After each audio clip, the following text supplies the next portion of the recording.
Did you realize that you could have this successful of an offensive game like this quickly?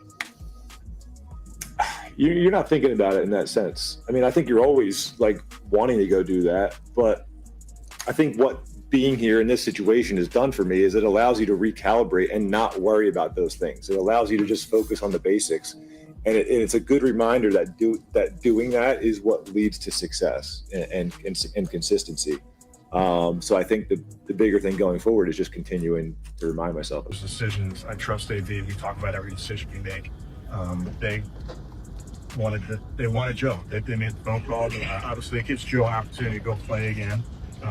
But I trust in obviously it's a young room, but I believe in those guys that they're all working very hard. Obviously, Bailey's the elder statesman right now, but Sean's in there, to provide great insight to the young guys. And, I trust in Coach Musgrave, Coach Reese. First, I'd tell you is the Joe trade took us by surprise. That was not something that we saw coming. They called us, and that's.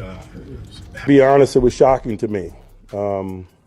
Andrew Berry must be a lot smarter than me or us, because it doesn't make sense to me to trade a quarterback that you think enough of to make your opening day starter to a division opponent that's hurting in that area. But that's just my personal. Breaking news out of Cleveland. Joe Flacco, the NFL's comeback grandpa, just went off on Kevin Stefanski and the Browns coaching staff. The man who's seen it all finally lost his cool. And word is, something inside that locker room snapped like a bad snap count. The question now, Kevin Stefanski's future is pretty much guaranteed, bro. He finna be up out of there. Joe Flacco wasted no time getting it in on his former head coach. Did the Browns actually manage to break the most chill veteran in the game? Because this meltdown isn't just big, it's historic. Oh, Cleveland, the land where hope goes to retire. The city of missed field goals, quarterback experiments gone sideways, and promises that age like milk. Every season starts with belief and ends with heartbreak, and somehow, hope still re-signs for another one-year deal. And just when you think the chaos reached its peak, boom, Joe Flacco, yes, that Joe Flacco, strolls back into town and blows up the entire operation like he's hosting his own fireworks show. It's tragic and poetic, all at once. The Browns spent years searching for a hero, shelled out $500 million for a quarterback who still looks like he's buffering on dial-up, and then the guy they once shipped off for pocket change returns to make them look like the JV squad of front offices. Because Joe Flacco didn't just win, he exposed them without even wearing their uniform. I see why Mike Tomlin said what he said before the game, because if you guys haven't heard, the Cincinnati Bengals put the beats on the Pittsburgh Steelers, bro. Joe Flacco threw for over 200 yards, no picks. Man, Joe Flacco looked like he could win the MVP quarterback, bro. I ain't lying, bro. He looked like MVP caliber performance, dog. What Joe Flacco did, legendary. I ain't lying. Kevin Stefanski is in the hot seat, man. We got fans pulling up receipts. We got members of the media pretty much saying him and Andrew Berry need to kick. He reminded the world that poise, experience, and actual football IQ still matter, something Kevin Stefanski and Andrew Berry apparently forgot during their team-building PowerPoint. The man looked like an MVP from another era. Over 200 yards, crisp reads, clean pockets, surgical passes, and that same old, remember me, energy that screams, I was elite before you even had Wi-Fi. The man might have a senior discount at Denny's, but he's still slicing defenses like he's farming XP points in real time. Meanwhile, in Cleveland, Stefanski's headset might as well have been playing elevator music on loop. The Browns' offense looked robotic, bumping into walls, spinning, and recalculating like a lost Roomba. You could see it on the fans' faces, disbelief, pain, and that all-too-familiar here we go again look. They weren't just watching Flacco win. They were watching their own incompetence broadcast in HD for the world to see. Do that, Andrew. How could you do it? Why on earth did you feel the need to trade this guy to a division opponent for a 5th-round draft pick? Fireable offense. That is a fireable offense. I want to know how much longer the owner's going to watch this crap, because the fans have had it. We deserve better. You're worried more about your stadium than you are your football team. That's the perception, Jim. And the best part? Flacco didn't even need to talk trash afterward. He just stood there, calm, collected, with that "I told you not to touch the thermostat" dad energy, while the whole house burned behind him. Joe Flacco even talked about those broken plays turning into touchdowns, and you could practically hear the Browns' entire coaching staff scrambling to Google broken play success rate. It was like watching a group of people who just realized the manual was upside down the whole time. You could almost feel the ghosts of Browns quarterbacks past clapping somewhere. Johnny Manziel, Baker Mayfield, even that one poor guy who started a single game and vanished into the football version of witness protection. All of them watching, shaking their heads like, that could have been me if they actually knew what they were doing. Flacco just exposed Kevin Stefanski, showing us everything wrong with the Browns offense. And after hearing this, it's clear Shedeur Sanders need to be traded. And now, here we are again. Kevin Stefanski sitting in the hot seat like it's a Cleveland tradition. New year, same panic, same coach rocking that 1,000-yard stare that says, maybe if I stay really still, they'll blame the water boy.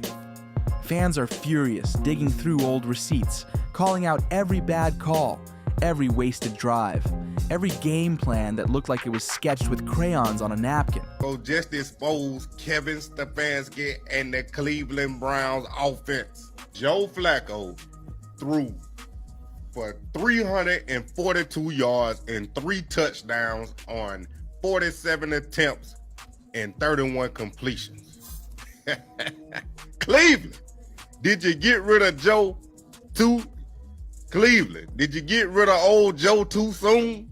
I don't know the best way to explain it, but it seems like every quarterback that leaves Cleveland, if they was in that horrible organization, then they left them, they on a different path to where they about to become a superstar again. In this case, people online are saying even kids playing Madden could do better. And let's be honest, they're not wrong. At least Madden players know how to use timeouts. Meanwhile, the Browns front office is getting roasted like it's open mic night at a comedy club. Andrew Berry, the GM, has gone full Houdini. No pressers, no interviews, no comments. The guy vanished faster than a Browns playoff lead. Cleveland fans are staring at their screens like, did we just trade away the only quarterback who actually knows what he's doing? And it's not even about one game anymore. It's about what that one game exposed. The Bengals, led by a quarterback Cleveland once dismissed, just embarrassed the Browns in a way stats can't even describe. The difference in composure was unreal. Flacco looked like he'd been commanding that Bengals offense for years. Calm, confident, surgical. Meanwhile, the Browns looked like a group project where no one did the reading and everyone blamed each other for the F. You seriously couldn't script this better if you tried. Cleveland traded away Joe Flacco, watched him torch a division rival, and then had the nerve to act like it was all part of a long-term rebuild plan. Please, that's not a plan. That's denial with a PowerPoint. People, to do this, you have the worst offense in the league. Your GM screwed this quarterback thing up like I've never seen in my life. I've never seen anything like it. Kids that play Madden could have done a better job. Truly, that's not hyperbole. It's a joke. It's a joke. This franchise has become a... The Browns quarterback room has had more turnover than a bakery, and while fans are losing their minds, Kevin Stefanski is sitting there trying to explain it all, like a guy defending his group text after accidentally sending the wrong message. Every press conference sounds like a TED Talk titled How to Waste Talent and Still Sound Positive. And the wildest part? Stefanski still insists the system works. That's basically the Browns' motto at this point. Trust the process. The only problem is the process keeps trusting the wrong people. Fans are worn down, tired of seeing the same movie with the same ending. Heartbreak, memes, and post-game apologies disguised as optimism. The Cleveland faithful deserve a refund for emotional damages at this point. You can almost picture them forming a support group in some local bar. Hi, I'm Dave, and I believed in Kevin Stefanski. Because that's just Cleveland, a city that always finds a way to self-destruct. And this time, it was courtesy of the man they thought was finished. Looking like an MVP for the Bucs. And Joe Flacco ain't even left Cleveland. for a full 2 weeks, and he already done threw for more yards and touchdowns than he did in Cleveland. Come on now, what's going on? I think Mike Tomlin was right. Maybe Andrew Berry's smarter than all of us. He don't know why the Browns traded Joe Flacco, a veteran, to a division rival that they gotta play again, and Mike Tomlin knew they gonna have to play Cincinnati against Joe Flacco.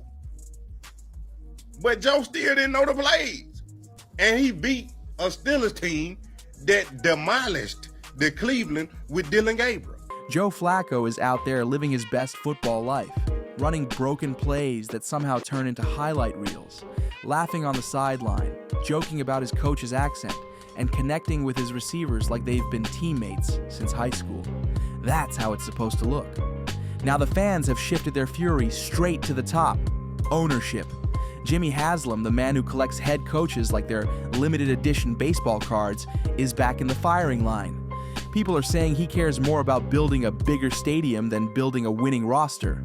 And honestly, that might be the nicest thing anyone's saying right now. Because Cleveland doesn't just look dysfunctional, it looks like a full-blown circus. And not even the fun kind. This is the sad parking lot version of a circus. Broken rides, miserable clowns, and a popcorn machine that keeps catching fire. Every sports show, every podcast, every analyst is asking the same question. How does a team with this much talent keep tripping over its own shoelaces? Barry, how dare I just blame Kevin Stefanski? No, it's all there for you. Daryl, so what did you think watching last night's game? Well, I think it's certainly an indictment of the state of affairs with the Browns right now, because we had all assumed that Joe Flacco was washed up and he couldn't do it anymore, and then he goes out and does that on national television, beats the Pittsburgh Steelers, and we certainly now understand why Mike Tomlin was furious that Andrew Berry basically gave Joe Flacco to the Cincinnati Bengals. But the Browns organization looks like a bunch of stooges this morning. And how in the world does the guy they shipped out look sharper, calmer, and more competent than everyone they kept? The answer isn't rocket science. It's bad leadership, plain and simple. Flacco's command of the offense looked effortless. You could see it in his eyes, that calm confidence, that I've been here before vibe. The man was cool under pressure, grinning like he knew this was his redemption arc, and his teammates felt it. The sideline was buzzing with energy, feeding off his composure like it was contagious. Meanwhile, across the field, the Browns looked stiff, disconnected, and flat out defeated. You could almost hear the silent frustration screaming through those helmets. Why can't we do that? Barry, trade Joe Flacco to force Kevin Stefanski to move Shedeur up the depth chart. Now, obviously, turning a 6th-round pick into a 5th-round pick was the result of that deal, and that's cool. That's great. That's a good outcome. But was there also another benefit of the trade from Andrew Berry's perspective? So that strategy, that tactic, if the coach of the team, and this was the Oakland Athletics at the time, the baseball team, but this happened before. If the coach of the team is unwilling to play a player that you, meaning you, Paul DePodesta, or the GM, the front office, whatever. The truth hurts, and Cleveland's been running from it for years. This team keeps overcomplicating football like it's a science project instead of a sport. They chase fancy analytics, flashy schemes, and every next-gen buzzword in the book, forgetting that football's never been about spreadsheets. It's about instincts, leadership, and execution. And Joe Flacco reminded them of that the hard way, by turning simplicity into domination. Then, after the game, Flacco went full class act, talking about his family, his kids, and the grind of perseverance. You could tell it wasn't just about revenge, it was about proving that experience still matters in a league obsessed with new and shiny. Meanwhile, somewhere in Cleveland, Kevin Stefanski is probably trying to explain to ownership why his elite offensive system can't seem to break 17 points. You can practically feel the universe laughing at that PowerPoint. The Browns thought they were trading away a lawn chair, but turns out they traded away the one piece holding the house together. Now, the Cleveland media is in total meltdown mode. Radio hosts are losing their voices, fans are hurling jerseys across living rooms, and social media looks like one giant therapy session that's gone completely off the rails. The rage isn't just about another loss, it's about how they lost. because nothing burns worse than getting publicly exposed by your own bad decision. Like they're the dumbest. Kevin Stefanski is going to have to answer for why that happened last night, and we're stuck watching a team that can't score more than 17 points in a game. With him calling plays on the sideline, putting game plans together. Andrew Berry needs to get his butt front and center and start answering some questions. I've never heard of a GM being completely inaccessible after trading a week 1 starting quarterback and also The front office has gone dead silent, which is ironic since these are the same people who can't stop talking about vision during draft week. Where's that vision now? Probably hiding in a broom closet next to last season's playbook. Andrew Berry is supposed to be the architect of this team, but at this point, the blueprints look upside down, and half the walls are missing. If Berry's not careful, his job might end up sitting right next to Stefanski's on the chopping block, because fans aren't clueless. They know the GM buys the groceries, and if the meal tastes awful, you can't just blame the chef. And now that's the talk all across Cleveland. If one goes, both go. A 2-for-1 clearance sale in the coaching department. It's poetic justice, plain and simple. The franchise famous for quarterback chaos just got humbled by the one guy they didn't think twice about letting walk. The football gods really do have a wicked sense of humor. No fancy schemes, no analytics buzzwords, just pure old-school football. Joe Flacco even joked that half the plays were miscommunications, and somehow those were the ones that worked. You can't make this stuff up. Cleveland's out here spending hours on detailed practice plans, installing 200-page playbooks, and Flacco's out there freelancing like it's backyard football, and still winning. Teammates who've gone through that. Oh, for sure. That was an awesome sideline, an awesome locker room after the game. But at the same time, you got to give those guys a lot of credit. Like, it's not easy to lose 4 straight games and keep your head into it. So the fact that they've been able to do this and get to the point where we got tonight and beat a good football team is also impressive. Along those lines, Joe, it's one win, but given the fact that you came against that defense in this environment, you see the potential of what this team, especially offensively, is capable of. Yeah, you sure hope so. You hope you can come in here and play well. And you always want to, like, especially when you get guys that are good at playing football, you want to go show them, like, hey, man, like, we're going to be. That's the kind of nightmare that keeps coaches awake at 3 a.m. staring at ceiling fans.